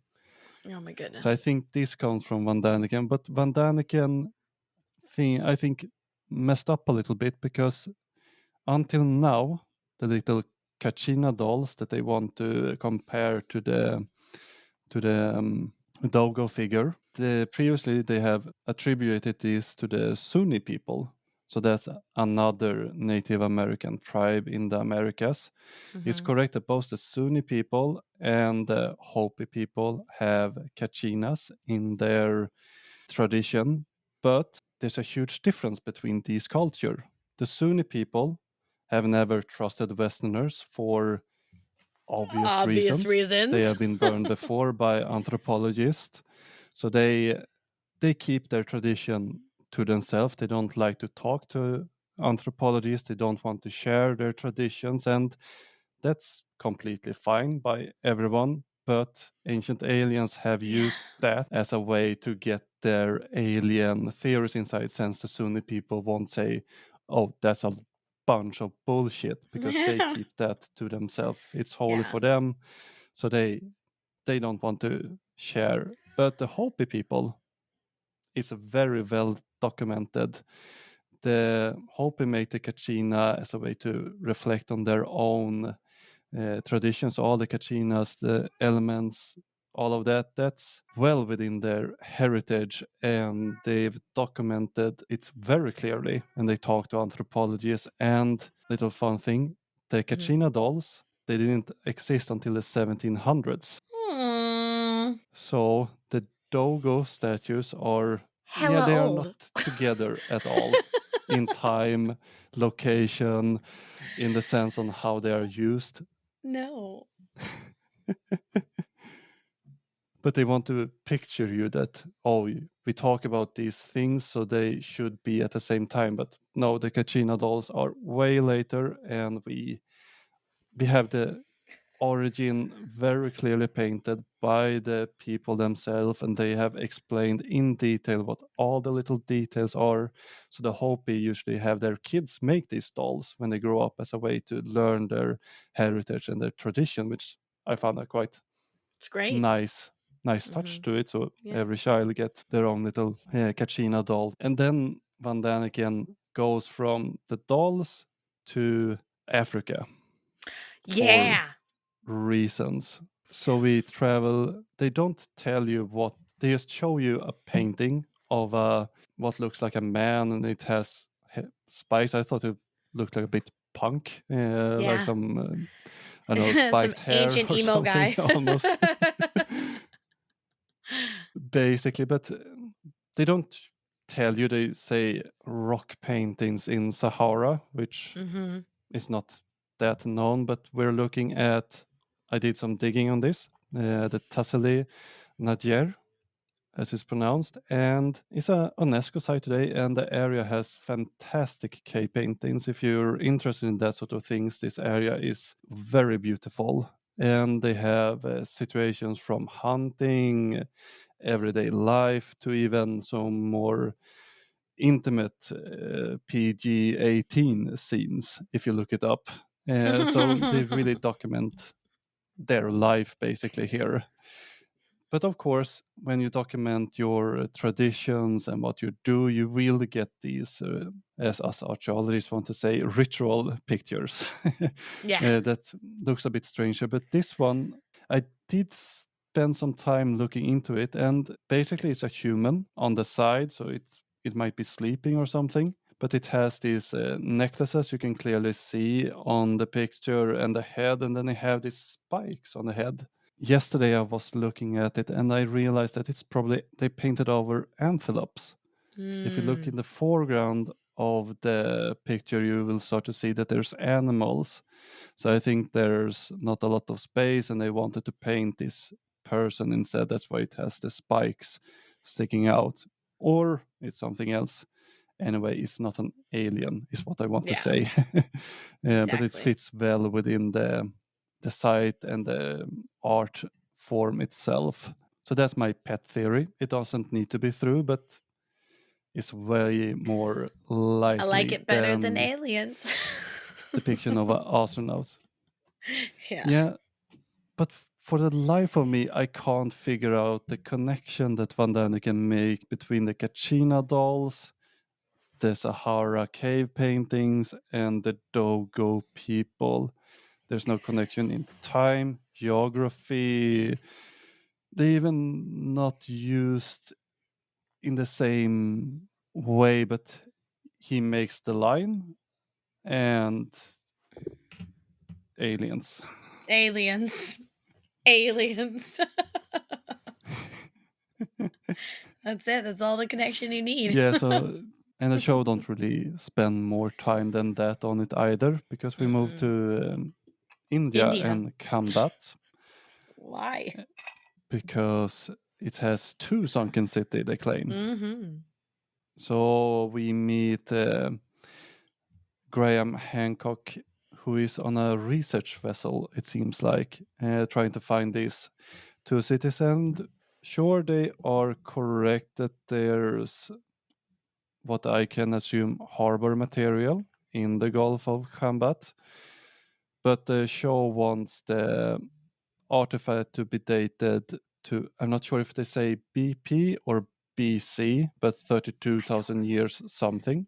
Yeah, I don't know either. I And the don't know site was covered either. by water 9,000 years ago. Again, if we talk about deglaciation and sea level rise, it's good to understand this gradual process over 10,000 of years. And usually the rise was about a meter every century.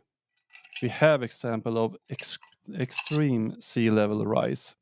I mean, extreme. It was whole whopping 5 meters over 500 or over 100 years. But again, it's a gradual thing. But they always portray it that all of a sudden it was flooded, which is not how the sea rise worked No. at all. No. No. So, and covered 9,000 years ago don't really fit even within the sea sea rise models either.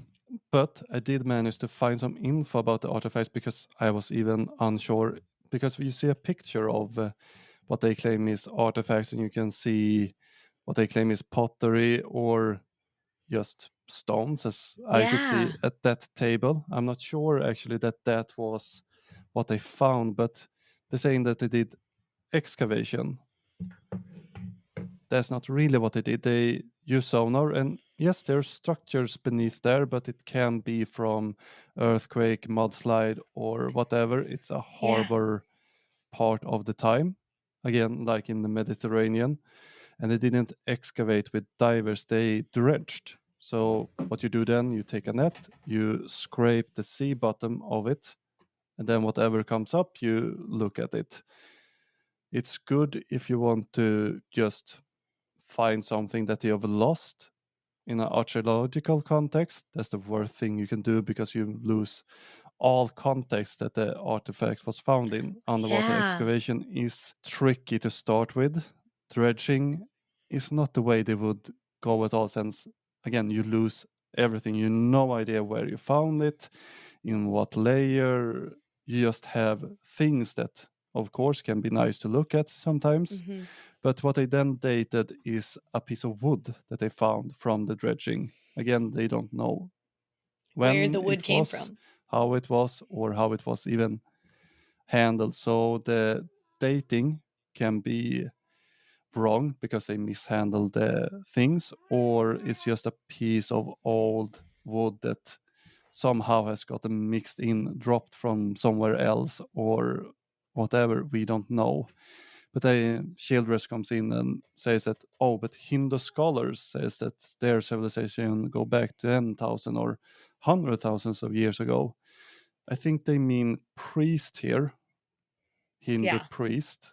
Hmm. Again, religion, you look at things a bit different. I don't buy it, but that's nice because, well, you have Christian scholars saying that the world is 6,000 years old. So, Right. yeah, again, in the realm of in the realm of religion, we can't take it for face values. But they talk about the magical city of Dwarka that still exists today. But the origins is, of course, from Shiva, and they talk a bit about the alien war. I don't know. I didn't find this part very interesting. It was Yeah. way too out there, and they're they're standing on, I don't know really what. Sure, the Indian mythology is very interesting in a sense that they are like fantasy science fiction novels from the start. Yeah. But yeah, I don't really think that they make a good case for this being a lost city, since A, the city is there, 2, archaeologists is not surprised, 3, they haven't found any alien Yeah. artifacts, just things that you could, guess were there from the start. Hmm. And so I'm going to gloss this part over Yeah. because they don't bring up anything useful. They Hmm. recite some Indian stories, which, in a sense, they can be interesting, but I don't felt that they really did much for this episode, at least. Yeah, I don't think so either. So how about we again move around the globe to South America, Yeah. to the Lake Titicaca, of course, My favorite lake ever. and it's a fantastic lake. It is. The name itself, it's a bit unfortunate, but I well, it's know. actually the native name for it too. It is.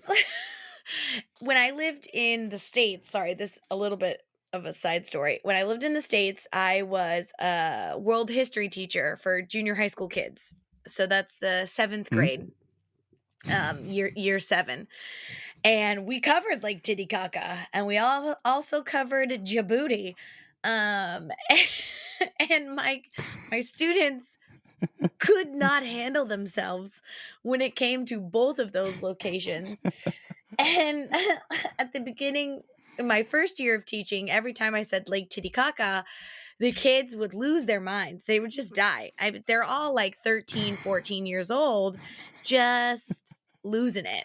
Yeah. And I learned by the end of the lesson that if I just let the kids say Titicaca as many times as they wanted to, and like I gave them 10 seconds, just get it out. Just say Titicaca as much as you want.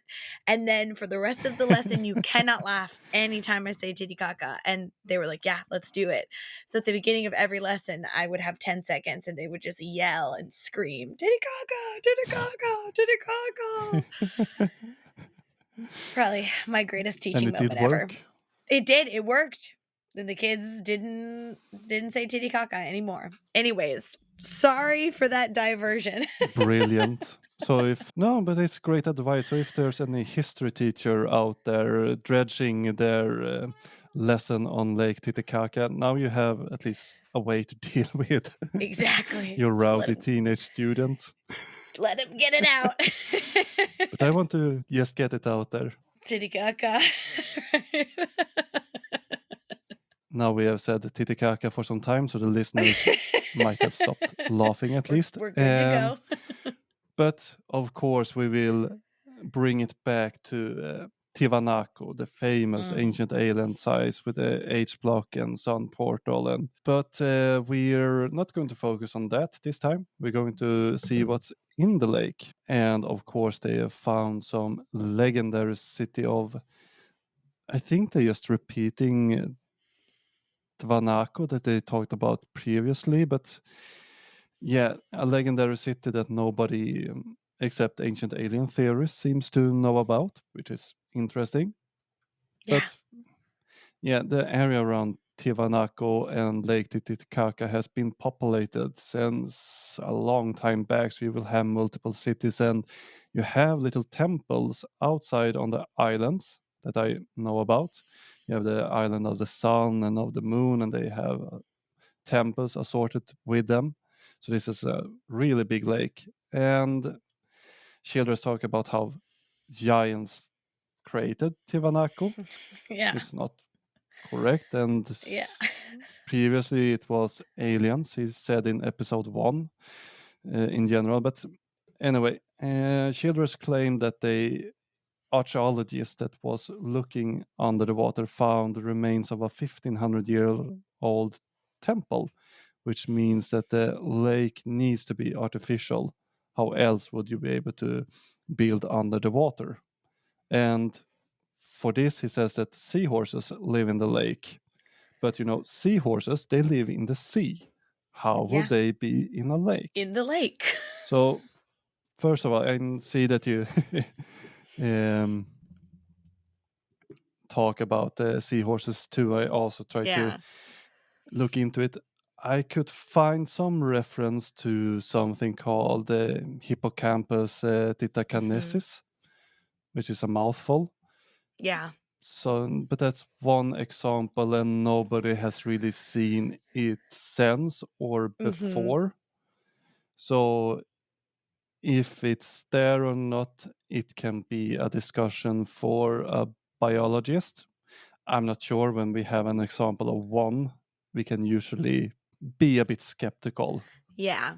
But they also talk about seahorses because you bring up the pipefish, which Yeah. technically is sometimes, as I understand it, called a seahorse, but it's not a seahorse. Yeah, it's not a But seahorse. they are somehow connected in a way that my non-biology mind doesn't really connect. In the But cursory the seahorse, research that I did, it was like pipefish are the umbrella term for seahorses. So there's pipefish, and then seahorse is a kind of pipefish. It's just like all squares are rectangles, but not no. Oh yeah, all squares are rectangles, but not all rectangles are squares. That kind of thing. So if yeah, there is a basically, seahorse, quote unquote, in there, it's probably a pipefish. yeah, if it exists at all. As I said, the hippocampus titacanesis example isn't acknowledged by biologists in any kind. So if you would go to a Mm-mm. biology textbook on seahorses, it would not show up there. Yeah. Usually it's a sign something is off. But that's for others to discuss. But Lake Titicaca has an interesting uh, life in it in general. Mm-hmm. Unfortunately, a lot of it is getting lost due to fish farms that they start Yeah. to build in a lake, which I can understand why they do it. Of course, it's unfortunate, but the people there should be able to live. But yeah, it's always a bit sad when the lake Mhm. loses its native species. But Yeah. anyway, the temple that they call or city or whatever is something that they want to connect to the Amhara people. It's a native people. Giorgio does this. He calls them Indians. I don't like it because Yes. they Native Americans don't like it at all, and it's not something new. 2010 No. was this Yeah. filmed, way after we stopped used term Indian to describe it. Indians, right? Yeah, yeah. So in this case, it's native to the South America. They're obviously not the same as the Native American tribes north, Mhm. but in the South we usually call them, as many other, the Amhara people or the Amhara tribe. We don't call them Indians, and I think Indians, that's right? fair. The term Indian is not correct and Yeah. has baggage that no one really wants Mm-mm. connected to it. Mhm. Anyhow, Giorgio need to freshen up his Yeah. vocabulary, is what I'm Get it saying. together, Giorgio. Get it So together. I did, yeah, get it together. Again, they don't show really any good pictures of the temple that they talk about. Again, a lot of close-ups of rock. So if you're a geologist, you might have a hard-on for this episode. Dun-dun-dun. Uh, but I'm a father, so I need to make the puns. It's by law. Dad jokes. Contractually obligated. Yeah, obviously. I might go to prisons otherwise. Yeah. Anyway, the temple that they are the temple they are referring to was found somewhere in early 2000 by a team that they call themselves the Athalapa 2000 expedition. And the thing is, I spent much time going through journals, searching, and except for news outlet, there's not a single mention in publication, in studies about this temple. So the temple was first mentioned in December 2000 by different news outlets, and then they picked it up in 2006 again. Why, I don't really understood there, but other than that, and a press release from the group of Athapulpa 2000 expedition, there's nothing on it, which means that either they didn't find anything interesting to archaeologists. The group seemed to be composed of different scientists, so it's within reason that maybe it was biologists that went out, found weird structures, and then reported it as a temple. The dating, no study on it either. There's something an archaeologist would want to publish, how they dated and why they want to put it within that time period. Again, not a single paper. So again, I think it's just something that to the untrained eye might look like a structure, but probably isn't. Because otherwise we would have something. It wouldn't just be a void except for a couple of news outlets. And when you see Exactly. history reported in the news, you should be a bit careful in general, since the news usually want to sell you the news. So Mhm. they are not as likely to report if we realize that, oh shit, that wasn't a temple, sorry, we made a mistake, because that doesn't sell as much as underwater temple. So you need Yeah, to be a right. bit careful when seeing that. If you don't find journals bringing it up, be a bit skeptical. Yeah. But again, we have Childress trying to tie it up because he likes to talk about the alien bases in Lake Titicaca.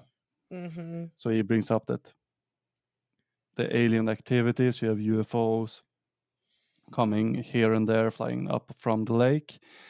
And Giorgio ends the whole episode saying that with this ancient alien theory will be proven right. Yeah. And that's the end of it. Do you think Sure, Giorgio. Are you sold on the ancient aliens theory now? 100%. He had me at aliens gave Japan their culture. I was like, yes, you're right, Giorgio. Tell me everything. I want to learn all of my history exclusively from Giorgio. Oh, that would be something. Giorgio, the That history would be. teacher. Yeah, oh my God, those poor kids. I think if I showed my second graders this episode, they'd be like, Miss Teyha, this is wrong. Like, yeah, I know. 7 and 8-year-olds can find Yeah, bullshit faster than Giorgio can. I feel a bit bad for them, but again, I think they are now in a position that this is their livelihood, so they won't Yeah. really come off the theory, even if they might not Mm-mm. believe in it any longer.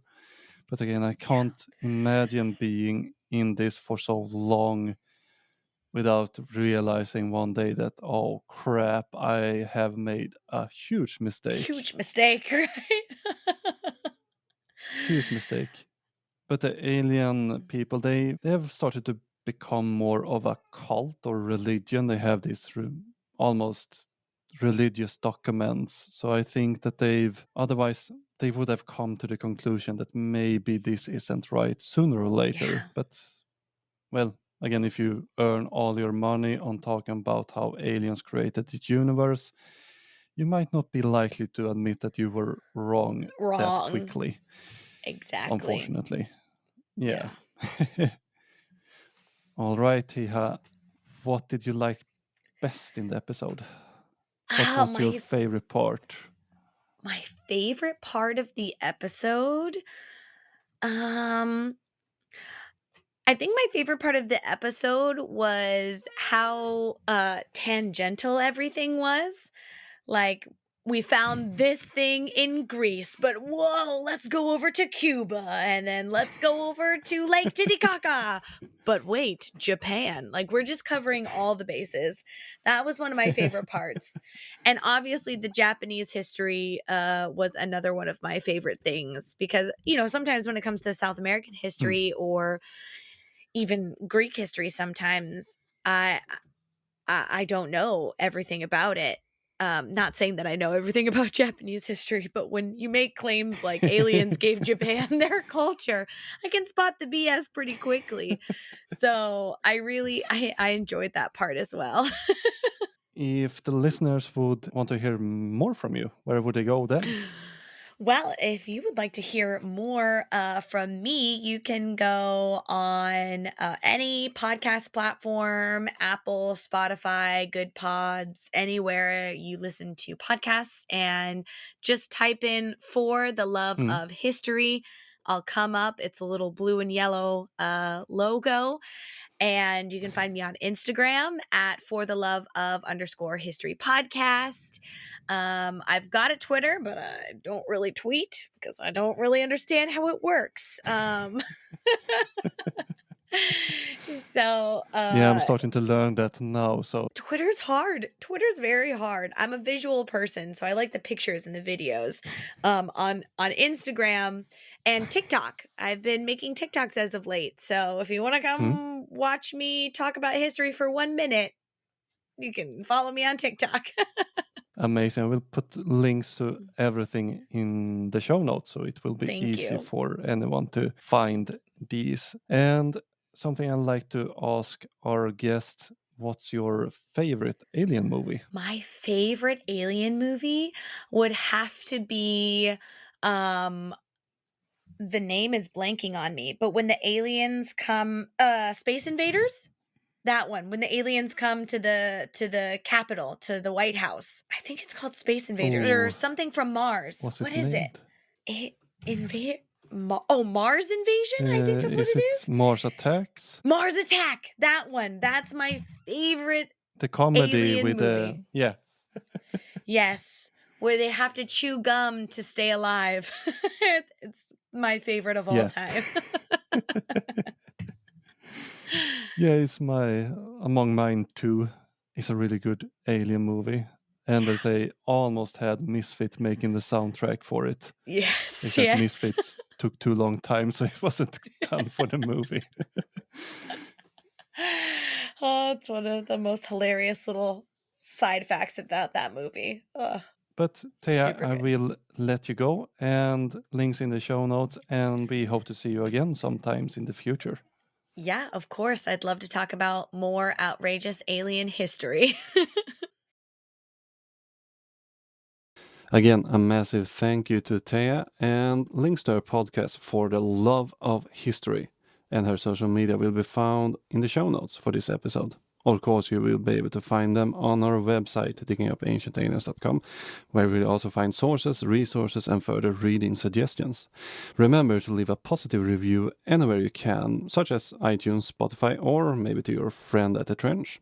I would also recommend you to visit diggingupancientaliens.com, where you can find more info about me and the podcast, and you can of course find me on most social media sites if you have comments, corrections, or suggestions, or if you would rather want to write an email in all caps, you can find my email address at the website. Until next time, keep shoveling that science.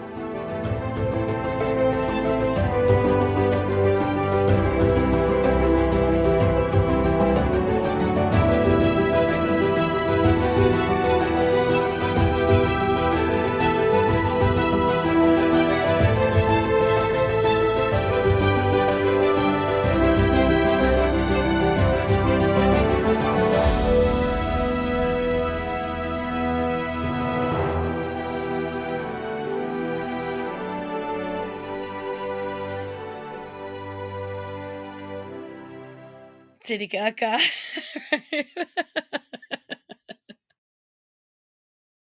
This has been a production of Vikinger Productions, all rights reserved. Thank you for tuning in and listening to this episode. Remember that we have a subscription going on. You can become a patron or other subscriber for as little as $2.50 per episode. Go to diggingupancientaliens.com/support. That is, go to diggingupancientaliens.com/support to read more information and sign up right there.